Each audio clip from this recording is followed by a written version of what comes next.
Hi, I'm Alexa, and I am a very, very, very lucky and grateful duck. Uh, as a child, I was a fan of both Blur and Oasis. This was back in the early 90s. Yes.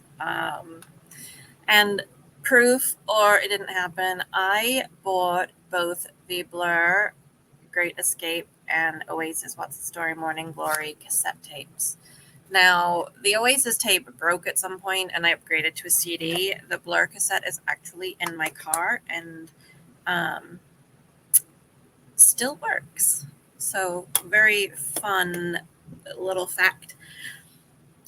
My I reached out to my family last week when I knew what time the Oasis tickets were going on sale for the North American tour dates, and they all, several of them signed up to try and get a pre-sale code. We unfortunately didn't, and then on Friday, several of us were actually online at Ticketmaster in different queues trying to get different things.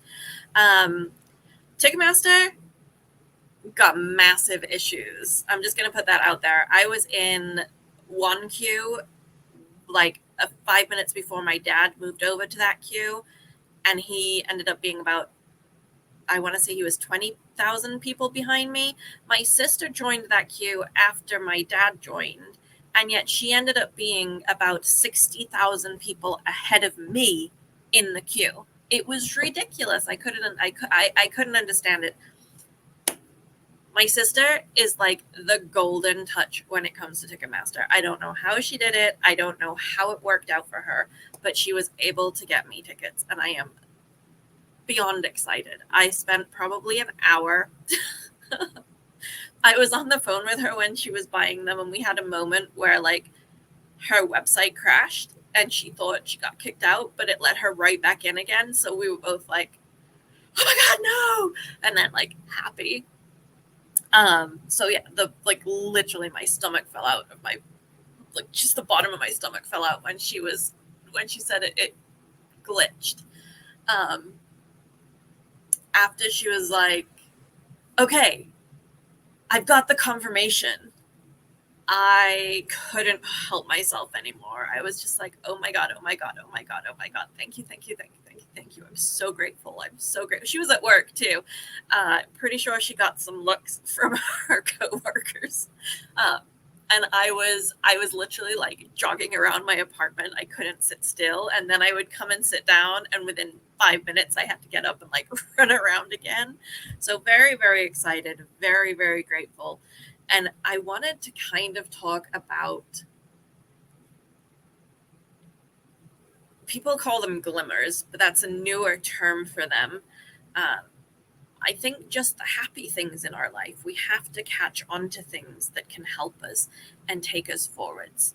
So, one of the reasons that Oasis, that I feel so strongly the way I do, and I really don't get this worked up about pretty much anything in my life. Like I get worked up about my family, and I get worked up about Queen, and I get worked up about Oasis, and then I'm an Everton fan, obviously.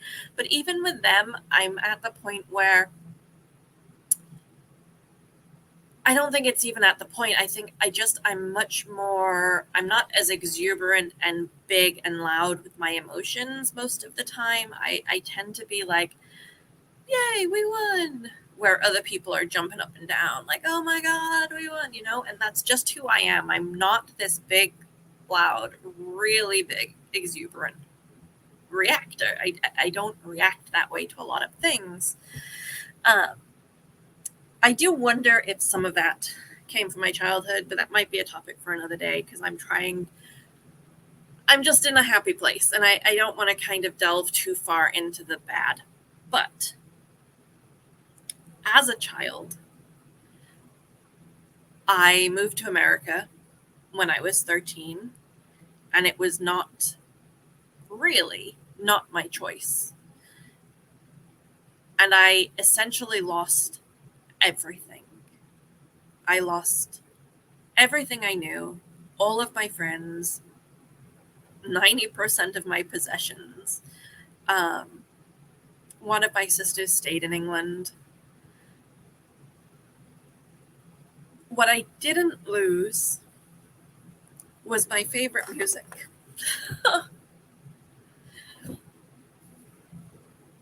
And Oasis is one of my two favorite bands.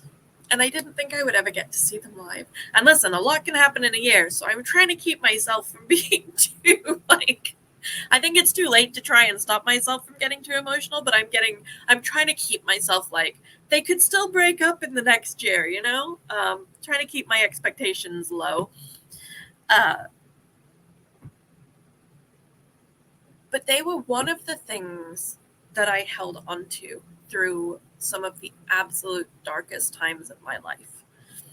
There were times in college where I was in a car accident and the post-traumatic stress disorder triggered, on top of all of my unresolved trauma from my childhood, it became too much for me. And through my darkest times, I would have trouble coming up with even one good thing that happened in a day.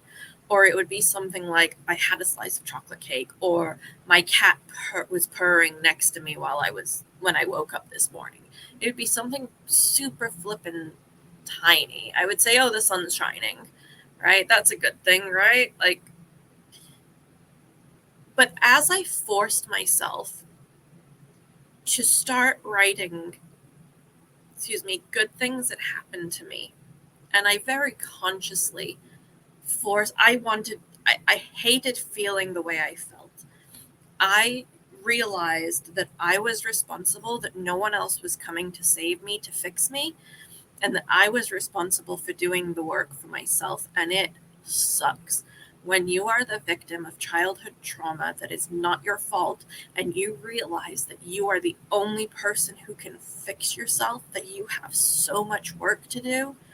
There are all of the stages of grief, including anger. And anger, it can be so easy to fall into because it allows you not to feel the hurt or to deny the hurt and the other feelings that go through. I don't particularly like being angry, although I know I have had a lot of anger in me and have worked on it. I tended to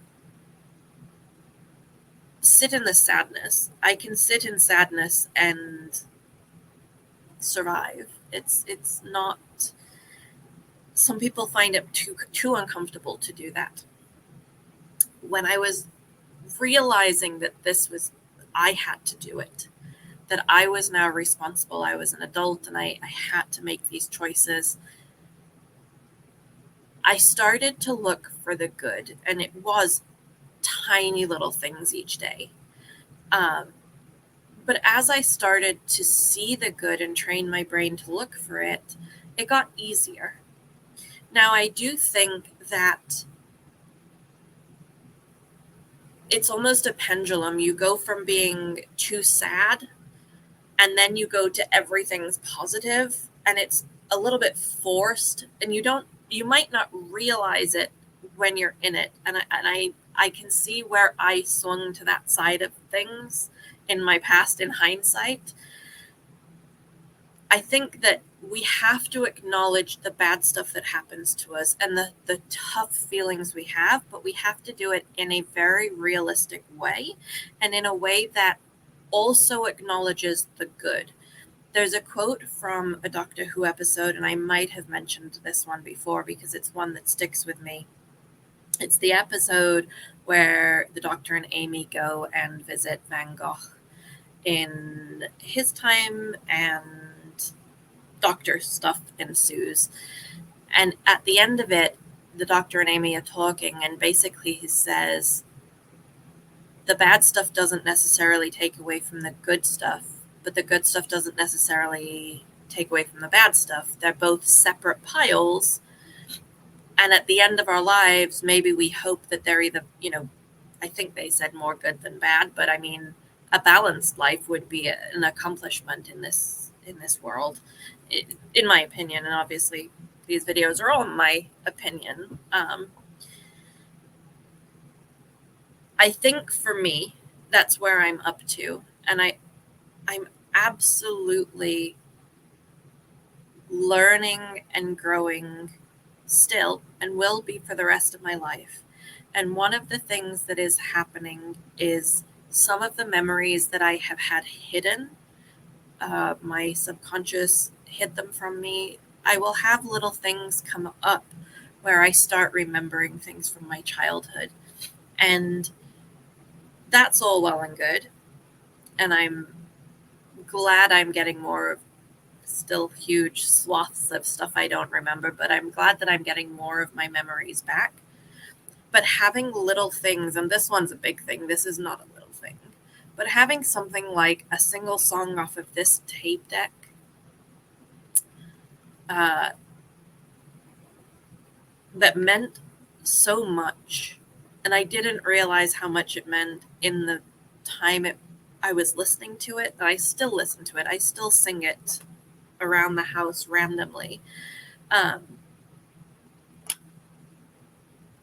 song can change our mood. A song can save our lives and everything in between. And just a little thing like a song, we have to hold on to those things. We have to look for those good things. And we have to not just acknowledge, but celebrate them. And I'm still really, really worked up and excited that I was able to get tickets with my sister being, I don't know, like, she's like the golden Ticketmaster person. I don't understand how it happened, but I'm so grateful it did. To get those tickets, and I know it's a long year. I think I've said that, but I know it's a long year, a lot could happen. But to even be in a place today where I was like, it really doesn't matter. Just like, these are my ideal tickets, but just pick, like, let's pick one that's there, then get them, right? Let's just get them quickly. Like, and to not have to worry about it, and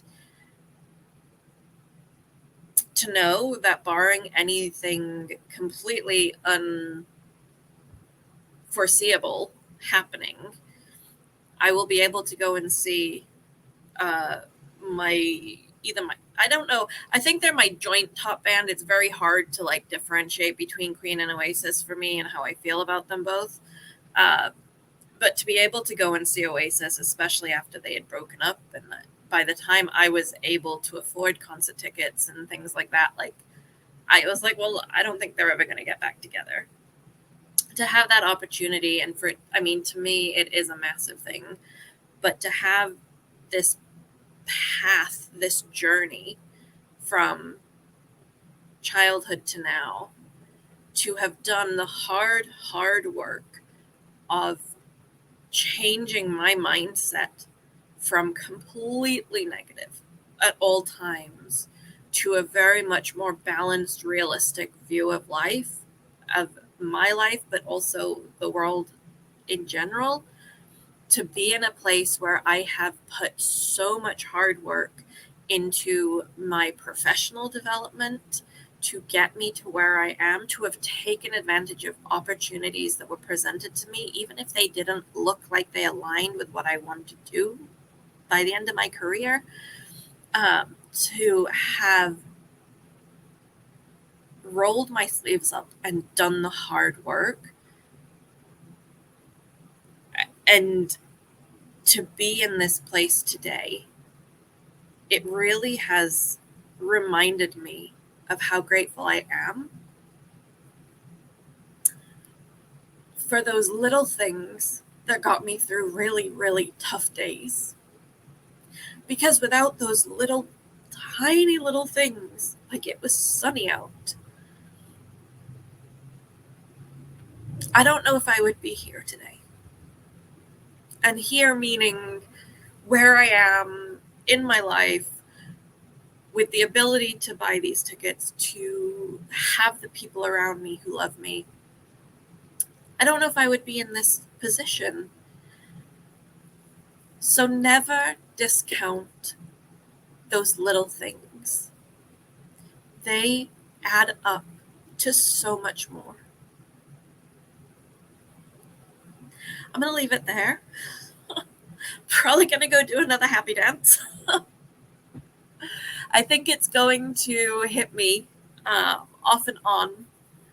And as it gets closer to the dates next year, it'll be,